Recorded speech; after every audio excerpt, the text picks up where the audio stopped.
নমস্কার দর্শক বন্ধুগণ, সাধক জীবন চ্যানেলে সকলকে স্বাগত জানাই। ভোলানন্দ গিরি। ভোলানন্দ গিরির জন্ম হয়েছিল ব্রহ্মদাসের দ্বিতীয় পুত্র হিসাবে। তাঁরা ছিলেন সারস্বত শ্রেণীর ব্রাহ্মণ। অনেক দিন আগে তাঁদের পুরো পিতামহ ভক্তপ্রবর ভাই সাওয়ান খুর্দা গ্রামে এসে বসতি স্থাপন করেছিলেন। ব্রহ্মদাসজি এবং তার পত্নী নন্দাদেবী শিব আরাধনায় রত থাকতেন। সংসারের অর্থ সাচ্ছল্য ছিল না, তবু সাধু সন্ন্যাসীদের সেবায় ভক্ত দম্পতির উৎসাহের অন্ত ছিল না। এই শুদ্ধ সত্য পরিবারের সন্তানেরাও ছিলেন ভাগবত প্রেমে উদ্বেল। প্রথম সন্তান রতন দাস শৈশব থেকেই যিনি বৈরাগ্য সংস্কার নিয়ে জন্মেছিলেন, কৈশোর অতিক্রান্ত হবার পর সন্ন্যাসব্রত অবলম্বন করেন। দ্বিতীয় পুত্র ভারত বিখ্যাত মহাপুরুষ ভোলাগিরি মহারাজ। তৃতীয়র নাম শঙ্কর দাসজি। অতি অল্প বয়সেই সন্ন্যাসব্রত অবলম্বন করে তিনি স্বামী শঙ্করানন্দ নামে পরিচিত হয়েছিলেন। খুর্দার এই ব্রাহ্মণ পরিবারের বৈশিষ্ট্য ছিল বৈরাগ্যপ্রবণ মানসিকতা। ভোলানন্দের মধ্যে যে সহজাত বৈরাগ্য দেখা যায়, তা বোধহয় তার বংশধারায় মধ্যেই নিহিত ছিল। প্রথম পুত্র রতন দাস ঘর সংসার ত্যাগ করে চলে গেছেন। সঙ্গত কারণেই ব্রহ্মদাস এবং নন্দাদেবীর হৃদয়ে অশান্তির আগুন জ্বলছে। এক রাতে নন্দাদেবী একটি বিচিত্র স্বপ্ন দেখলেন। দেবাদিদেব শঙ্কর তাঁর কাছে দাঁড়িয়ে বলছেন, আমি তোমার এবং তোমার স্বামীর নিষ্ঠা দেখে প্রীত হয়েছি। পুত্র রতন দাস সন্ন্যাসী হয়েছে, তার জন্য শোক প্রকাশ করছো কেন? এ তো গৌরবের কথা। আমি প্রসন্ন হয়ে বর দিচ্ছি, তুমি আরও 3টি পুত্রের জননী হবে। প্রথমটি হবে বৈরাগ্যবান মহাপুরুষ, দ্বিতীয়টি এবং তৃতীয়টি তারই পদাঙ্ক অনুসরণ করবে। শুধু চতুর্থটিকে তোমরা সংসারে পাবে। এই অলৌকিক স্বপ্ন সফল হলো। 1832 সালে এক পরম সুন্দর শিশুর জন্ম হলো, আর এই নবজাতকই ভোলাগিরি মহারাজ। ভোলানন্দ অল্প বয়সেই সন্ন্যাসব্রত অবলম্বন করেন। সংসার ত্যাগ করে কঠিন সাধনায় রত হন। কুরুক্ষেত্রের নিকটস্থ পাস্তানা আশ্রমে গুরুর আশ্রয়ে তাকে 12 বছর ধরে সাধনায় নিবৃত্ত থাকতে হয়। তারপর তার গুরু গোলাপগিরিজি বললেন, ভোলা, এখন তুই অন্যত্র গিয়ে আশ্রম স্থাপন কর, একাগ্র সাধনায় ব্রতী হ। তোর গুরুভক্তির আন্তরিকতা দেখে আমি প্রসন্ন হয়েছি। আমার আশীর্বাদ রইল। তোর যোগ এবং ত্যাগ দুইবাদই হবে। এবার বিচ্ছেদের পালা উপস্থিত। বিষাদক্লিন্ন হৃদয়ে তরুণ সাধক গুরুদেবের চরণে প্রণাম নিবেদন করলেন। তারপর পস্তানা আশ্রম ত্যাগ করে চললেন হিমালয় দর্শনে। হিমালয় পৌঁছে গিরি মহারাজ তার সঙ্গী সাথীদের থেকে নিজেকে বিচ্ছিন্ন করলেন। নিভৃত পর্বত কন্দরে বসে কঠিন তপস্যায় ব্রতী হলেন। তখন সেখানে শীত এসেছে। জাগতিক কর্ম কোলাহলের ঊর্ধ্বে এই শান্তি সমাহিত জায়গাটি। সেখানে বসে ভোলাগিরি মৌনী গিরিমালার সঙ্গে নিজেকে একাত্ম করে তুললেন। শীতের প্রচণ্ড প্রকোপের ফলে নিউমোনিয়া রোগে আক্রান্ত হলেন। যন্ত্রণায় একেবারে অচেতন হয়ে গেলেন। যখন জ্ঞান ফিরে এলো, তখন তিনি বড়ই তৃষ্ণার্ত। গুহার পাশে একটি পার্বত্য নদী বয়ে চলেছে। কোনো রকমে সেখানে পৌঁছলেন, কিন্তু জলস্রোতের মধ্যে পড়ে গেলেন।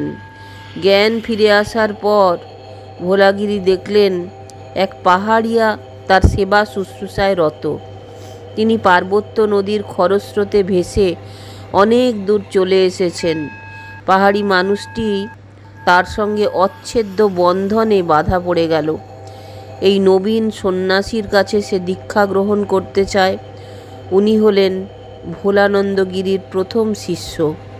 শরীর সুস্থ হলে ভোলানন্দ পাস্তানায় ফিরে এলেন। এই নবদীক্ষিত শিষ্যটিও তার সঙ্গে এসেছেন। কিছুদিন সেখানে অতিবাহিত করার পর ভোলানন্দ আবার তপস্যার পথে বেরিয়ে গেলেন।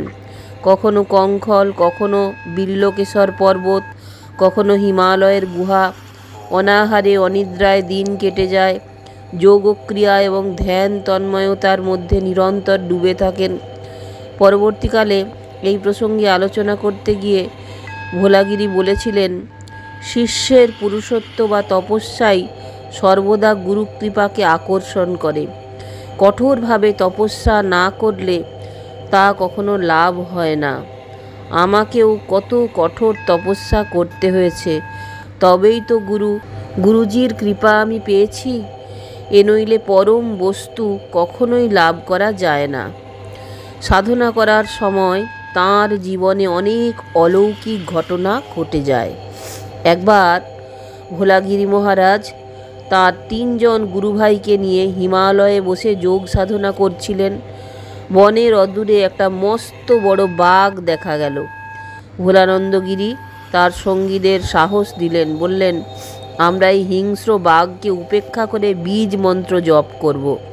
জপের শক্তির অমোঘ এবং অসাধ্য সাধন হয়। প্রত্যেকেই জপ করছিলেন। হঠাৎ একজন সাধু ভয় পেয়ে নিজের আসন ছেড়ে উঠে দাঁড়ালেন।